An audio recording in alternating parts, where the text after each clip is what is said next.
कितनी बड़ी एक मुल्क की बदकिस्मती है कि एक छोटे से तबके को आप इंग्लिश मीडियम पढ़ा दें और वो नौकरियां उनको दिलवा दें, बाकी जो आपकी अवाम है वो बेचारी ऊपर ही नहीं आ सकती।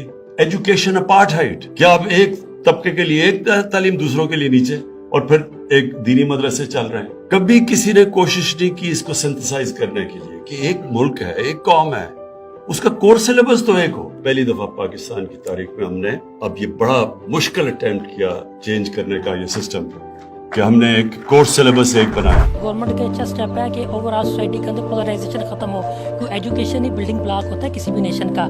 जब बच्चा नीचे से आता है वो लोग इकट्ठे बैठेंगे, डिफरेंट स्टेट ऑफ सोसाइटी के, एलीट होगा, मिडिल क्लास होगा, लोअर मिडिल क्लास होगा, इकट्ठा बैठेंगे, हार्मोनाइजेशन होगी उनके अंदर। जब हार्मोनाइजेशन होगी तो कल्चर भी उनके आपस में कोयन होगी। जब कल्चर कोयन होगी तो बच्चा सीखेगा, वो लर्न करेगा, आपस में पोलराइजेशन पॉलिटिकल भी खत्म हो जाएगी, कल्चरल भी खत्म हो जाएगी, लिंग्विस्टिक भी खत्म हो जाएगी। हमने फैसला किया है कि 8, 9 और 10 क्लासेस में सीरत नबी पढ़ाई जाएगी। क्यों कुरान में अल्लाह हमें हुक्म देता है कि उनकी जिंदगी से सीखो? अल्लाह को तो आप कोई फायदा नहीं पहुंचा सकते, वो हमारी बेहतरी के लिए है।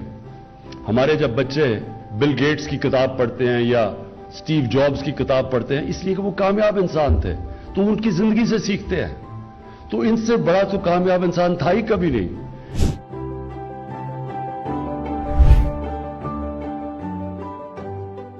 एहसास वज़ाइफ प्रोग्राम का इजरा हो गया है। प्रोग्राम के तहत गरीब घरानों को होनहार तलबा को 24 अरब रुपए के वज़ाइफ दिए जाएंगे।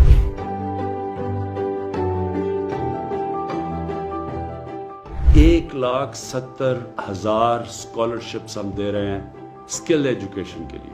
इसमें से 50,000 ऐसी स्कॉलरशिप्स हैं जो हाई एंड स्किल है, मसलन जो लेटेस्ट टेक्नोलॉजीज है, जिस तरह आर्टिफिशियल इंटेलिजेंस है, बिग डेटा है।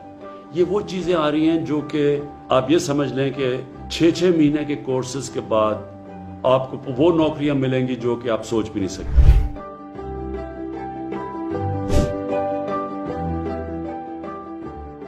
यहाँ पे प्राइमरी स्कूल थे, उनको एलिमेंट्री दोपहर को बना दिया। जो इसका सबसे बड़ा बेनिफिट है वो हमारी बच्चियों के लिए, क्योंकि बच्चियों के लिए एलिमेंट्री स्कूल दूर था, वो 5वीं के बाद स्कूल जाना बंद कर देती थी क्योंकि एक्सेस का इशू था।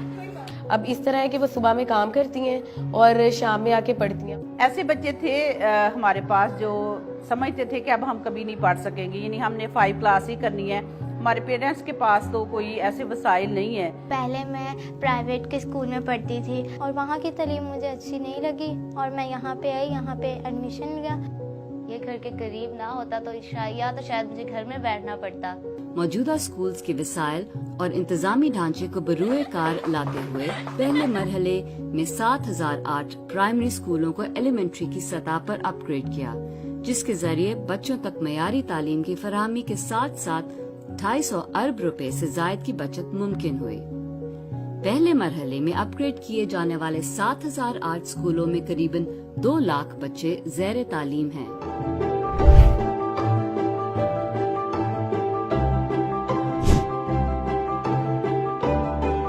टेली स्कूल चैनल पहली से 12वीं क्लास तक के बच्चों को तालीमी मुआवनत फराहम करेगा और लॉकडाउन के बायस बच्चों को घर बैठे तालीम की सहूलत फराहम की जाएगी। चैनल पर ऑनलाइन क्लास ना लेने की सूरत में यूट्यूब चैनल से भी मुआवनत हासिल की जा सकेगी। तालीम घर मोबाइल ऐप के जरिए तदरीसी वीडियोस फराहम कर दी गई हैं। खास तौर पे हमारे रिमोट इलाके हैं, वहाँ कई दफ़ा अभी तक प्राइमरी एजुकेशन नहीं पहुँची, तो उनके लिए ये बड़ा ज़बरदस्त कॉन्सेप्ट है। वहाँ टीवी पहुँच गया। मेरे ख्याल में ये है रास्ता आगे बढ़ने का। जब तक कि हमारा इंफ्रास्ट्रक्चर नहीं डेवलप होता तो हम इसको इस्तेमाल करें।